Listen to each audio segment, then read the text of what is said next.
सबको जय मसीह की। आइए हम आज के दिन, आज के समय और आज के वचन के लिए प्रार्थना करें। सर्वशक्तिमान पिता परमेश्वर, धन्यवाद करते हैं प्रभु, आज के सुंदर समय के लिए आपको धन्यवाद देते हैं प्रभु। आज का शुभ दिन दिखाया, इसके लिए भी धन्यवाद करते हैं प्रभु, और आज के अच्छे वचन के लिए भी आपको धन्यवाद करते हैं पिता। जबकि हम अब उसके लहू के कारण धर्मी ठहरे, तो उसके द्वारा क्रोध से क्यों ना बचेंगे।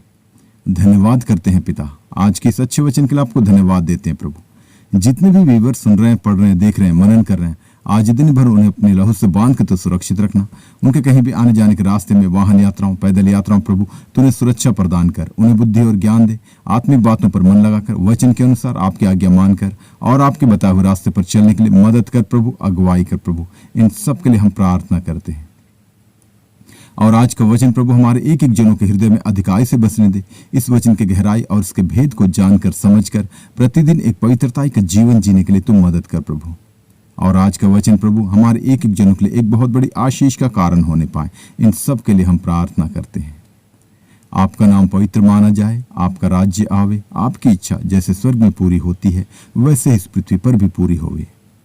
और आज का दिन एक एक जनों के लिए एक जयवंत का दिन, आनंद का दिन, हर्ष का दिन, उल्लास का दिन, महिमा का दिन, सामर्थ का दिन, चंगाई और छुटकारे का दिन होने पाए। जो कोई बीमार की अवस्था में, उन्हें अपने लहू वाले हाथ बढ़ाकर छू कर उन्हें तू चंगाई दे। जो कोई सताव में है, परेशानी, दिक्कतों, समस्याओं में प्रभु, उन्हें सांत्वना देकर तू आशीषित करना। और जैसा कि हम जानते हैं प्रभु, आपका आगमन बहुत ही निकट है, उसी के आधार पर हमें तैयार होने के लिए, तैयार रहने के लिए तू मदद कर प्रभु, अगुवाई कर प्रभु। और हर एक दुष्ट का स्वभाव हमारे एक एक जनों के हृदय से, जीवन से निकलने पाए, दूर होने पाए। ईर्ष्या, द्वेष, घृणा, लालच, चोरी, व्यभिचार, क्रोध, लोभ, वैरभाव, रोष, घमंड, भय, सब कुछ हमारे हृदय से, जीवन से, हमारे सोचों, विचारों से, कामों से, निगाहों से, बोली वचन से, स्वभाव से निकलने पाए, दूर होने पाए प्रभु। और आपके पवित्र आत्मा का फल, जितने वरदान है, अन्य फल हैं प्रभु, अधिकाई से हमारे एक एक जनों के हृदय में बसने दे प्रभु। प्रेम, आनंद, शांति, धीरज, कृपा, भलाई, विश्वास, नम्रता और संयम, क्षमा, अनुग्रह, दया, करुणा, कृपा, धार्मिकता, सहनशीलता, वचन की गहराई, उनके भेदों को जानने की समझ, एक दूसरे के लिए प्रार्थना करने की सामर्थ्य, इन सभी फलों से, सभी वरदानों से प्रभु एक एक जनों को तू परिपूर्ण कर, ताकि हम प्रतिदिन इन्हीं फलों के आधार पर अपना जीवन व्यतीत करने वाले बने प्रभु। और आज के दिन भी प्रभु हमें इन्हीं फलों के आधार पर अपना जीवन यापन करने वाले बने पिता परमेश्वर। इन सब के लिए हम प्रार्थना करते हैं। और हमारी सोचों, विचारों, कामों, निगाहों को शुद्ध और पवित्र कर प्रभु यीशु। अपने पवित्र लहू से हमारे सारे अपराधों को धो डाल, ताकि हम प्रतिदिन एक पवित्रता का जीवन जीने वाले बने प्रभु।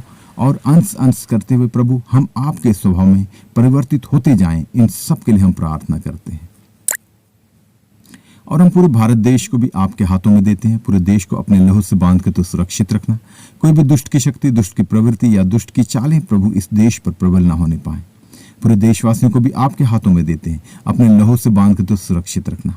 और जिनके पास अब तक आपका सुसमाचार, आपका वचन नहीं पहुंचा, उनके लिए भी प्रार्थना करते हैं। उन्हें बुद्धि और ज्ञान दे, अच्छी समझ दे प्रभु, ताकि जब कभी किसी दासों के द्वारा या विश्वासी जनों के द्वारा प्रभु आपका सुसमाचार, आपका वचन उन तक पहुंचे, तो वो लोग उस पर विश्वास करने वाले बने पिता परमेश्वर, और विश्वास करके उद्धार पाके आपके राज्य के वारिस होने पाए।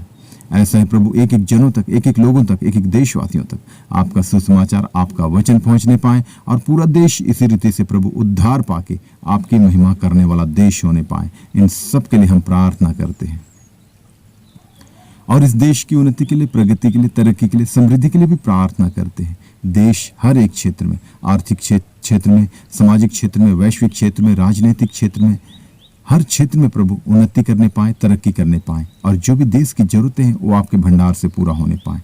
और जो भी देशवासियों की जरूरतें हैं, आर्थिक जरूरतें, आत्मिक जरूरतें, पारिवारिक जरूरतें, व्यक्तिगत जरूरतें, सामाजिक जरूरतें, कलीसियाई जरूरतें, हर एक जरूरतें प्रभु आपके भंडार से पूरा होने पाए। इन सब के लिए हम प्रार्थना करते हैं। और जो भी देश चलाने वाले नेतागण हैं, मिनिस्टर्स हैं, अधिकारी हैं, पदाधिकारी, उन सबको भी आपके हाथों में देते हैं। सबको बुद्धि और ज्ञान दे, अच्छी समझ दे प्रभु, ताकि ईमानदारी के साथ और सच्चाई के साथ प्रभु देश को चलाने वाले बने पिता परमेश्वर।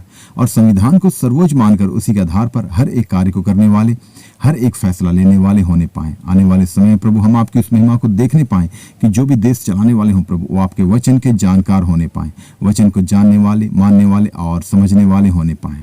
ऐसा ही प्रभु पूरा देश पूरी रीति से उद्धार पाके आपकी महिमा करने वाला देश होने पाए।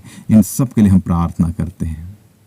आपका नाम पवित्र माना जाए, आपका राज्य आवे, आपकी इच्छा जैसे स्वर्ग में पूरी होती है वैसे इस पृथ्वी पर भी पूरी होवे।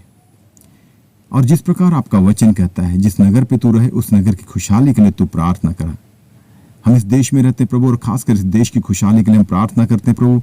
देश को प्रभु, जो भी नया मंत्रिमंडल देश में बना है प्रभु, उन सबके जितने मंत्रीगण हैं, एमपी से, सबको आपके हाथों में देते हैं। सबको बुद्धि और ज्ञान दे, अच्छी समझ दे प्रभु, ताकि एक शुद्ध विवेक के साथ, एक पूरी निष्पक्षता के साथ प्रभु अपने अपने कर्तव्यों का पालन करने वाले बने पिता परमेश्वर। और देश की उन्नति के लिए और इस देश की भलाई के लिए और जो जनता की भलाई के लिए प्रभु कार्य करने वाले बने पिता परमेश्वर। और संविधान को आधार मानकर उसी के आधार पर हर एक कार्य को करने वाले, हर एक फैसला लेने वाले होने पाएं। और उनके मन हृदय को तो खोल दे प्रभु, ताकि वो लोग आपकी सच्चाई को और गहराई को अधिकाई से जानने और समझने पाएं। और आपसे क्या मांगे, हमारे मांगने से अधिक देने वाला परमेश्वर तू है प्रभु।